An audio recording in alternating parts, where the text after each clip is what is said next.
नमस्कार, बस्तर की बात में आज आपके साथ है उपेंद्र सिंह। आगे बढ़ने से पहले एक नजर डालते हैं आज की हेडलाइंस पर। 50% वेतन काट दिए जाने के कारण प्राइवेट स्कूल के अधिकांश शिक्षक नाराज, तो कई शिक्षक संतुष्ट, कहा परिवार चलाने में आ रही दिक्कतें, सरकारी आदेश का भी हो रहा उल्लंघन।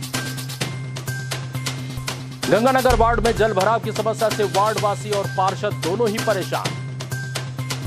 तंबाकू और अन्य नशीले पदार्थों की हो रही कालाबाजारी, बिक रही कई गुना अधिक दामों पर। और शहर के सड़कों पर जल भराव की स्थिति हो चली है आम, जल निकासी पर निगम का नहीं है ध्यान। हेडलाइंस के बाद अब खबरें विस्तार से। कोरोना काल में सरकार द्वारा प्राइवेट स्कूल संचालकों को अपने कर्मचारियों को वेतन देने के निर्देश बार बार दिए जा रहे हैं, परंतु अधिकांश प्राइवेट स्कूलों द्वारा निर्देशों का पालन नहीं किया जा रहा है। बताया गया है कि स्कूलों में शिक्षकों को मासिक वेतन का आधा भुगतान किया जा रहा है, जिसके चलते शिक्षकों में आक्रोश है। लॉकडाउन में बंदी के बाद शहर के कुछ प्राइवेट स्कूलों ने शिक्षकों और कर्मचारियों का वेतन रोक दिया है, तो कुछ स्कूलों ने स्टाफ को 30 से 50% वेतन काटकर भुगतान किया है। इसे लेकर शिक्षकों और कर्मचारियों में रोष व्याप्त है। शिक्षकों का कहना है कि इसी पैसे से उनके परिवार का भरण पोषण करना होता है। प्राइवेट स्कूल के अध्यापक होने के कारण उन्हें कोई सरकारी सहायता नहीं मिलती, न मिलने की उम्मीद है। नाम नहीं उजागर होने की शर्त में कई शिक्षकों ने हमें ये शिकायत की है कि अगर वे इसका विरोध किया तो उनके नौकरी जाने का भय है। बहरहाल इस बारे में क्या कहते हैं शहर के निर्मल विद्यालय के प्रिंसिपल, आइए सुनते हैं। शासन स्कूल का फीस अभी स्थगित करने के लिए बोले हैं, तो उसको सभी स्कूल मानते हैं, क्योंकि अभी लॉकडाउन का टाइम है, तो कारण देखते हुए पेरेंट्स को बाहर नहीं निकलना है। तो उसके बाद फीस, अभी हाई कोर्ट का आदेश भी आया है, उसके बाद पेरेंट्स जब लॉकडाउन से पार हो जाएगा उस समय पेरेंट्स 10 महीना का जो फीस स्कूल का बकायदा है वो पे करेंगे। तब तक हम टीचर लोगों को ये एडजस्टमेंट किया है कि उन लोग उनका पूरा सैलरी लेने के लिए थोड़ा सा रुके। उनको बेसिक नीड्स के लिए जो सैलरी पार्ट सैलरी हम लोग दिए हैं और उनका PF ESI वगैरह हम लोग कंप्लीट किए हैं, ताकि उनका फ्यूचर बेनिफिट्स रोके नहीं। तो उसके बाद जब फीस हमारे पास आ जाएगा तो हम ये सोच रहे हैं कि पेरेंट्स टीचर्स का बाकी जो रुका हुआ सैलरी है उसको पे करें। गौरतलब है कि सरकार विद्यार्थियों के पालकों को राहत देते हुए लॉकडाउन के दौरान फीस जमा नहीं करने कहा है। साथ ही इस दौरान निजी स्कूलों के शिक्षकों का वेतन नहीं रोकने के भी आदेश जारी किए हैं। इस संबंध में क्या कहते हैं विद्या ज्योति स्कूल के प्रिंसिपल, आइए सुनते हैं। We have fees in installments, and the last installment was supposed to be completed by February, and many parents pay the fees only at the time of result and annual examination. We have a big amount to be cleared in fees.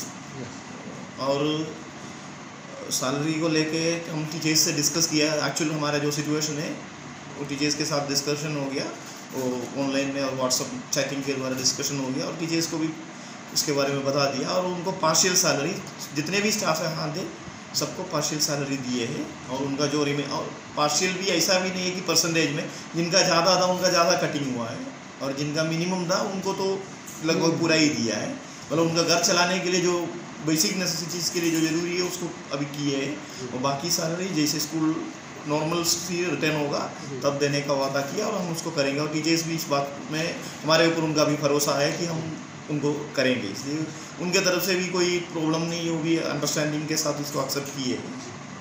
प्रबंधन द्वारा 50% वेतन काट दिए जाने को लेकर कुछ शिक्षक संतुष्ट नजर आए। क्या कहते हैं शिक्षक पवन असाई। और आज देश में इतनी विकट समस्या के दौर से जब देश गुजर रहा है, सब लोग उस परिस्थिति का सामना कर रहे हैं, जबकि मैं एक शिक्षक हूँ। हमारे स्कूल ने हमारी सहायता की है और इस तरीके से उन्होंने 50% सैलरी का भुगतान किया है। इससे तो मैं खुश हूँ, और अपने मैनेजमेंट को धन्यवाद देना चाहता हूँ कि उन्होंने इस समस्या के समय में हमारा साथ दिया है। तो स्कूल मैनेजमेंट का क्या कहना है, आधा सैलरी वो लोग कब पे करेंगे? जब स्कूल सुचारू रूप से चालू हो जाएगा जी, तो आधी सैलरी उस समय जो बची हुई है उसके बाद दी जाएगी। जी। हम आपको बता दें कि शहर के प्राइवेट स्कूलों में कार्य करने वाले अधिकांश ऐसे शिक्षक हैं जिनकी आजीविका इसी सैलरी पर आश्रित है। बस्तर की बात, जगदलपुर। लॉकडाउन के चलते न केवल बस संचालकों की स्थिति खराब है, बल्कि इससे जुड़े तमाम कर्मचारी भी परेशान हैं। अंतर्राज्यीय बस स्टैंड जगदलपुर में बसों का संचालन करने वाले संचालकों ने सरकार से मदद की गुहार लगाई है। उनका कहना है कि लगभग पिछले 2 महीनों से बसों के परिचालन रोक दिए जाने के बाद से बसों के ऑनर और कर्मचारियों की स्थिति दिन प्रतिदिन कष्टप्रद होती जा रही है। लॉकडाउन के दौरान जब सारे व्यवसाय और उद्योग धंधे बंद कर दिए गए हैं, इस समय बस्तर जिले के बस संचालकों की भी स्थिति दिनों दिन दयनीय होती जा रही है और इन लोगों ने मदद के लिए सरकार से गुहार लगाई है। 24 मार्च से लॉकडाउन के साथ ही बसों का परिचालन भी रोक दिया गया है। इस दौरान अंतरराज्य बस सेवा प्रदान करने वाले जगदलपुर बस स्टैंड में सारी बसें खड़ी कर दी गई हैं। जैसा कि आपको मालूम ही है, जगदलपुर अंतरराज्यीय बस स्टैंड से छत्तीसगढ़ राज्य के अंदर परिवहन सेवाओं के अतिरिक्त उड़ीसा, आंध्र प्रदेश, तेलंगाना राज्यों के लिए भी बसों का परिचालन किया जाता है। इधर 2 महीनों से परिवहन सेवाओं को रोक दिया गया है। इस दौरान लगभग 300 बसें जगदलपुर अंतर्राज्यीय बस स्टैंड में खड़ी कर दी गई हैं। बसों के परिचालन बंद होने के बाद होने वाली समस्याओं के विषय में बस मालिकों ने हमें बताया। अपने जगदलपुर में नहीं बोलते 200 बस होंगी ना, 200-250 बसें यहाँ पर हैं। सबके सब बसें खड़ी हैं, कि बस नहीं चल रही हैं। और अभी भी क्या है, एक गाड़ी के पीछे 5 आदमी, एक गाड़ी के पीछे परिवार 5 आदमी का परिवार तो रहता ही है। ड्राइवर, कंडक्टर, हेल्पर मिला करके डबल ड्राइवर वैसे मिला के 10 आदमी का हेल्पर रहता है। हेल्पर मिस्त्री रहते हैं, सब रहते हैं। मिस्त्री हैं, सबका काम रुका हुआ है। टायर वाला है, मिस्त्री हैं, हेल्पर है, सब है, सबके काम बंद है लगभग।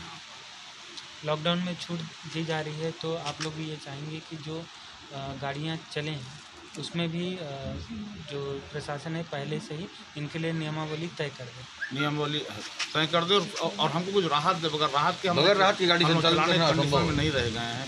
2 महीना से ऑलरेडी गाड़ी खड़ी है। कई 50 दिन के आसपास हो रहा है लॉकडाउन। गाड़ी यहाँ खड़ी है वैसे 2 महीने से। आगे जो है 2 महीने में ही जो है हम लोगों को जो है 1 पैसे की आमदनी नहीं हुई है। प्रभाव तो ये हुआ है कि हम लोग का पूरा धंधा चौपट हो गया है। पूरी गाड़ियाँ खड़ी हैं। बस्तर जिले में 300 गाड़ियाँ चलती हैं प्राइवेट बस ऑपरेटरों की, यहाँ पे जगदलपुर के आसपास के क्षेत्र और संभाग से। और उसमें कम से कम 1000 से ज़्यादा कर्मचारी हैं, 1000 से 1500 तक। सब बेरोजगार हो गए हैं। और शासन है कि ना टैक्स की छूट दे रही है, ना इंश्योरेंस में अभी तक कुछ हुआ है कि अभी एक गाड़ी का 70-80 हज़ार रुपये इंश्योरेंस का देना पड़ता है हम लोगों को। और गाड़ी खड़े खड़े लैप्स हो रहा है पैसा। जगदलपुर बस स्टैंड से संचालित की जाने वाली बस सेवाओं के संचालन में 1000 से अधिक कर्मचारी लगे हुए थे। उनके सम्मुख भी रोजी रोटी की समस्या उत्पन्न हो गई है।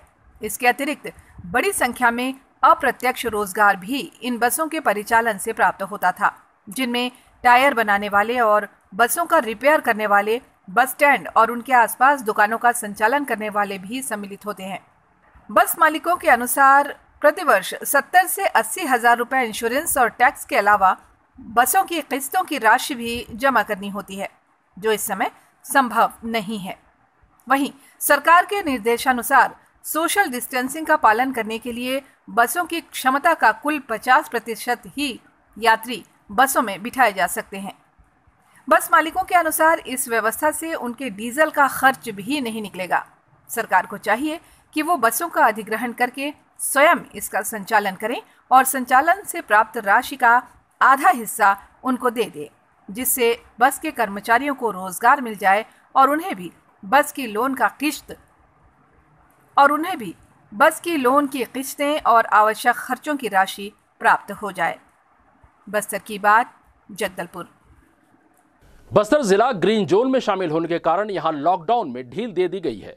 यहां शराब दुकानों सहित अन्य दुकानें सुबह 9 बजे से 4 बजे तक खुल रही हैं। इस दौरान शहर की सड़कों में भी काफी भीड़ देखने को मिल रही है, जिसके चलते यातायात के नियमों का पालन नहीं हो रहा है और दुर्घटनाएं होनी शुरू हो गई हैं।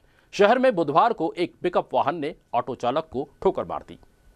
लॉकडाउन में शिथिलीकरण के बाद सड़कों पर वाहनों की आवाजाही बढ़ गई है, जिसके चलते दुर्घटनाएं भी होने लगी हैं। इसी कड़ी में बुधवार की दोपहर एक पिकअप चालक ने ऑटो को ठोकर मार दिया और ऑटो चालक की रोकने पर भी नहीं रुक, जिससे सिटी ग्राउंड के सामने कुछ लोगों की मदद से उसे रोका गया। ऑटो चालक और पिकअप चालक के बीच कुछ देर तक विवाद होता रहा, जिसके चलते सड़क पर भारी भीड़ जमा होने लगी। दुर्घटनाओं को लेकर ऑटो चालक ने कहा, क्या हो गया?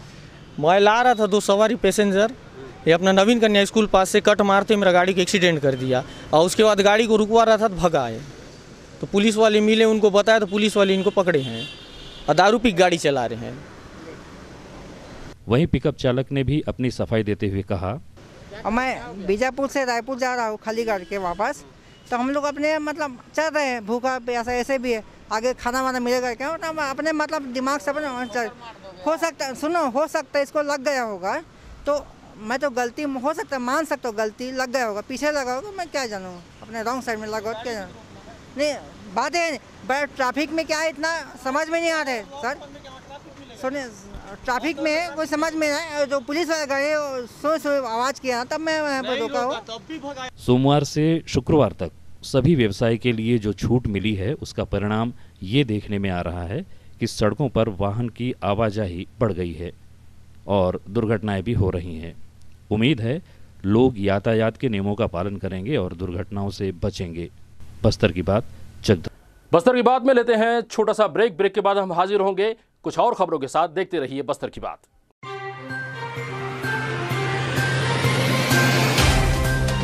सफर जगतुगुड़ा से जगदलपुर का, नित नई करवट लेता शहर हमारा, चौक चौराहों से होता हुआ विकास की गाथाएं गढ़ता बस्तर हमारा। कई रंगों से सराबोर कितनी ही कहानियों को समेटे, कहीं विकास के सोपान तो कहीं सरकारी दावे और उनका सच।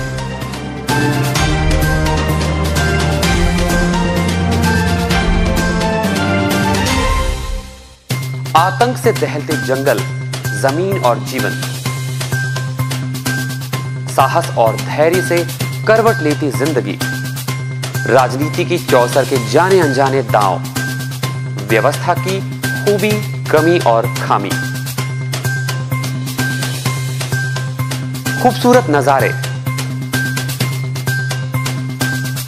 अब होगी हर बात हमारे साथ, बस्तर की बात।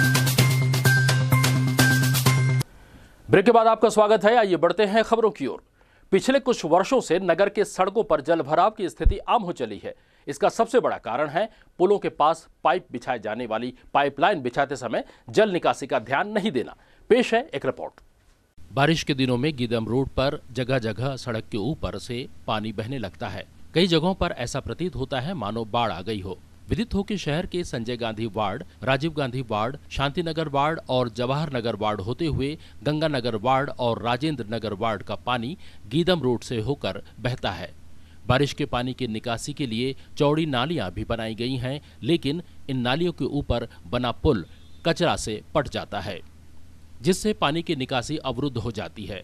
इसका सबसे बड़ा कारण है पुल के पास चौड़े पाइप का गुजरना। इस पाइपलाइन में कचरा जमा होता है और जल की निकासी अवरुद्ध हो जाती है। नगर में जल आवर्धन और वर्तमान में अमृत योजना के तहत जो पाइपलाइन बिछाई गई है, उससे पुलिया पूर्ण रूप से अवरुद्ध हो रहा है। जब तक इन पाइपलाइनों को हटाया नहीं जाता है, तब तक बारिश के पानी की निकासी पुल से होकर जाना संभव नहीं है।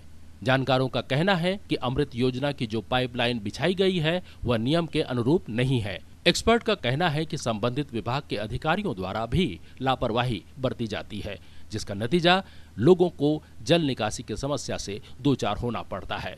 उम्मीद है आने वाले समय में इन सभी समस्याओं को ध्यान में रखते हुए पाइपलाइन बिछाने का कार्य किया जाएगा। बस्तर की बात, जगदलपुर। मादक पदार्थों की बिक्री को रोकने के लिए जिला प्रशासन द्वारा निरंतर कार्रवाई की जा रही है। शासन ने तंबाकू और उससे बने उत्पादों पर बिक्री पर रोक लगा दी है, किंतु ग्रामीण इलाकों में इसकी कालाबाजारी निरंतर जारी है। तंबाकू के आदी हो चुके लोग कई गुना अधिक दामों पर इसका उपयोग कर रहे हैं। 24 मार्च को लॉकडाउन की घोषणा के बाद से ही सारे व्यावसायिक प्रतिष्ठानों और दुकानों को बंद कर दिया गया था। इस दौरान नशीले पदार्थ, तंबाकू और शराब की कालाबाजारी शहर और उसके आसपास के ग्रामीण इलाकों में जोरों से हो रही थी। बस्तर जिले के ग्रीन जोन में होने के कारण 3 मई से लगभग सारी व्यावसायिक गतिविधियों की अनुमति शासन द्वारा कुछ शर्तों के साथ प्रदान कर दी गई है, किंतु तंबाकू और तंबाकू से बने उत्पादों की बिक्री पर प्रतिबंध जारी है। इस दौरान कुछ व्यापारियों द्वारा तंबाकू से बने उत्पादों की कालाबाजारी की जा रही है। जगदलपुर के एसडीएम जीआर मरकाम ने प्रशासनिक अमले के साथ शहर की दुकानों में पहुंचकर जायजा लिया और दुकानदारों को गुटखा, गुड़ाखू और तंबाकू से बने उत्पाद नहीं बेचने की समझाइश दी। इस दौरान कुछ दुकानों से गुड़ाखू भी बरामद किए गए और उन दुकानदारों पर 30,000 के जुर्माने लगाए गए। साथ ही एसडीएम की टीम ने सोशल डिस्टेंसिंग के नियमों का पालन नहीं करने वाले दुकानदारों के खिलाफ भी कार्रवाई की। इस संबंध में एसडीएम जीआर मरकाम ने हमें बताया, देखिए जो है जैसे ये अपना जो कोविड-19 का जो अभी चल रहा है 3 तारीख तक तो लॉकडाउन है। अति आवश्यक वस्तुओं के लिए कलेक्टर एवं जिला दंडाधिकारी महोदय द्वारा कुछ छूट दी गई है। अभी हम लोग यहाँ पर निकले हुए हैं, नया बस स्टैंड के पास हैं।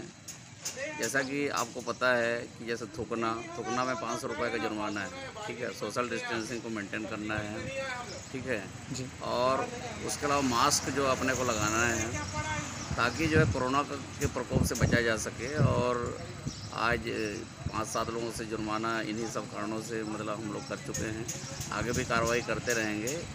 अर्थदंड एक ऐसा तरीका है, समझाने से लोग मानते नहीं, हम लगातार समझाते आ रहे हैं, लेकिन अर्थदंड से जब लोगों का नुकसान होता है आर्थिक, तो फिर सोचने के लिए मजबूर होते हैं। और इससे निश्चित रूप से हम लोग कोरोना के संक्रमण को रोकने में हम लोग काफ़ी कुछ कर पाएंगे। गौरतलब है कि वर्तमान में भी शहर के आसपास के ग्रामीण इलाकों में तंबाकू से बने उत्पाद की कालाबाजारी की जा रही है और उन्हें अधिक दामों में बेचा जा रहा है। वहीं कुछ लोगों का कहना है कि शासन ने शराब जैसे मादक पदार्थों की बिक्री की अनुमति दे दी है, वहीं छोटे ठेले आदि पर व्यापार करने वाले छोटे व्यापारियों पर कार्रवाई की जा रही है, जो अत्यंत दुर्भाग्यजनक है। बस्तर की बात, जगदलपुर। यूं तो शहर के गंगानगर वार्ड क्रमांक 25 में समस्याओं का अंबार है, परंतु यहां की मूल समस्या बारिश के दिनों में जल भराव की है, जिसके लिए पार्षद द्वारा प्रस्ताव बनाकर नगर निगम में प्रस्तुत किया गया। लॉकडाउन के चलते कार्य अटका हुआ है। इसके अलावा वार्ड वासियों के आस्था का केंद्र पुरातन शिव मंदिर की हालत जीर्ण शीर्ण हो गई है। नगर के आखिरी छोर पर गंगा मुंडा तालाब के किनारे स्थित गंगानगर वार्ड में यूं तो समस्याएं ही समस्याएं हैं, लेकिन यहाँ की मुख्य समस्या बारिश के दिनों में जल भराव को लेकर है। बारिश के दिनों में यहाँ कुछ क्षेत्रों में मकानों में पानी प्रवेश कर जाता है। इसी समस्या के चलते क्षेत्रवासी काफी परेशान हैं। गौरतलब है कि इस वार्ड में रहने वाले अधिकांश परिवार गरीब हैं। ये लोग आज भी झुग्गी झोपड़ियों में निवास करते हैं। इन्हें प्रधानमंत्री आवास का इंतजार है, जिसके लिए उन्होंने आवेदन भी दिए हैं, लेकिन लॉकडाउन के चलते इन्हें प्रधानमंत्री आवास के लिए राशि उपलब्ध नहीं हो पा रही है। वार्डवासियों का क्या कहना है, आइए सुनते हैं। नाली हाँ, नाली नहीं है, पानी घर में घुसता है। अच्छा, बारिश के दिन में पानी हाँ। वार्ड मेंबर को बोले थे? अभी का तो नहीं बोले थे, पहले का बोले थे, लेकिन नहीं बनाया। नहीं किए थे, फिर कोरोना के वजह से बंद किए हैं। अभी तो कोरोना खत्म होने के बाद पता चलेगा। फॉर्म हम नहीं भर रहे हैं, लेकिन सब तैयारी करके रखे हैं। अच्छा, क्या क्या कागज तैयारी कर लिए? जो आधार कार्ड, राशन कार्ड, क्या बोलते हैं, बैंक, बस यही, पट्टा, फोटो कॉपी वगैरह करके जमा कर रखे हैं। है आपका? जी। कितने साल का? 30 साल वाला। इन समस्याओं के अलावा वार्ड में गंगा मुंडा तालाब के किनारे स्थित पुराना शिव मंदिर, जो कि जीर्ण शीर्ण अवस्था में है, मंदिर के जीर्णोद्धार नहीं होने से भी वार्डवासी दुखी हैं। वार्डवासियों की शिकायत को लेकर वार्ड के पार्षद राजेश राय क्या कहते हैं, आइए सुनते हैं। उसमें क्या है कि अभी शिव मंदिर का अपन सब बैठ के एक बैठक लेंगे और बैठक के बाद एक ट्रस्ट बनाएंगे। ट्रस्ट के बनने के बाद ही उनके हिसाब से वो काम होगा शिव मंदिर का, इसलिए वो शिव मंदिर थोड़ा सा अभी रुका हुआ है। और जो प्रधानमंत्री आवास है, बहुत सारे लोग आवेदन देने को हैं, लेकिन उनका काम नहीं हो पाया है, ऐसा उनका कहना है। नहीं, उनका फार्म हमने भरवा दिया गया है, कुछ लोगों का हो भी गया है, लेकिन कोरोना के चलते और ये अभी जैसे बारिश का समय है इसलिए उसको थोड़ा सा रोका गया है ताकि उनका मकान नहीं बन पाएगा। उसके बाद जैसा ये कोरोना का ख़त्म होगा उसके बाद से उनका काम चालू हो जाएगा। वहीं कुछ वार्डवासी गंगा मुंडा तालाब के गंदा होने से भी परेशान हैं। इन वार्डवासियों ने हमारे संवाददाता से अपने विचार कुछ इस तरह व्यक्त किए। माता जी आपका नाम? मेरा नाम गीता चौरसिया है। और बोलने से भी मंदिर तो टूट ही गया है, रोज गिरते जाता है, रोज गिरते जाता है। अच्छा, ये बाउंड्री वाल भी बना हुआ है? हाँ, बाउंड्री वाल भी, वो जैसे क्या नाम है, राजेश राय, उतनी समय 5-7 थे, उतनी समय के बनने वाले थे, उसको तालाब को तो बना दिए, इसको छोड़ दिए। ये कहना है कि मंदिर का बाउंड्री वाल का कार्य अभी तक पूरा नहीं हो पाया है, जो बहुत पहले शुरू हुआ था तालाब सुंदरीकरण के टाइम में। आइए, आपका दादा क्या नाम? सूरज पटनायक। अच्छा, ये मंदिर कब से है? सब हम छोटे रहे उस समय से मंदिर है सर। कोई बनाने वाले आते हैं तो बोलते हैं कि हाँ बन रहा, पत्रकार भी आते हैं, सभी आते हैं, आके ले जाते हैं, फोटो खींच के ले जाते हैं, बोलते हैं अरे ये अभी तक बन रहा है। अच्छा, और गिरने वाला है अभी। वर्तमान पार्षद ने तो आपको, पार्षद को बोलने से बोलता है भाई हम तो बोल दिए हैं, तो कई बार बोले तो बोलता है अरे भाई बनने ना, तो बोल दिए। यहाँ के वार्ड वासियों की जो मूल समस्या होती है, साफ सफाई की, लाइट की, पानी की, ये सारी समस्याओं से कोई शिकायत नहीं है। सभी पार्षद के कार्य से संतुष्ट हैं। लेकिन ये जो आस्था का शिव मंदिर है, इसके निर्माण नहीं होने से स्थानीय लोगों में नाराजगी है। और अंत में चलते चलते एक नजर आज की हेडलाइंस पर। 50% वेतन काट दिए जाने के कारण प्राइवेट स्कूल के अधिकांश शिक्षक नाराज, तो कई शिक्षक संतुष्ट, कहा परिवार चलाने में आ रही दिक्कतें, सरकारी आदेश का भी हो रहा उल्लंघन। गंगानगर वार्ड में जल भराव की समस्या से वार्डवासी और पार्षद दोनों ही परेशान। तंबाकू और अन्य नशीले पदार्थों की हो रही कालाबाजारी, बिक रही कई गुना अधिक दामों पर। और शहर के सड़कों पर जल भराव की स्थिति हो चली है आम, जल निकासी पर निगम का नहीं है ध्यान। बस्तर की बात में आज के लिए बस इतना ही। और चलते चलते आपसे गुजारिश है, आप हमसे नियमित खबरों के लिए YouTube चैनल पर भी जुड़ सकते हैं। हमारा YouTube पता है बस्तर की बात जगदलपुर। इन्हीं बातों के साथ दीजिए इजाजत, नमस्कार।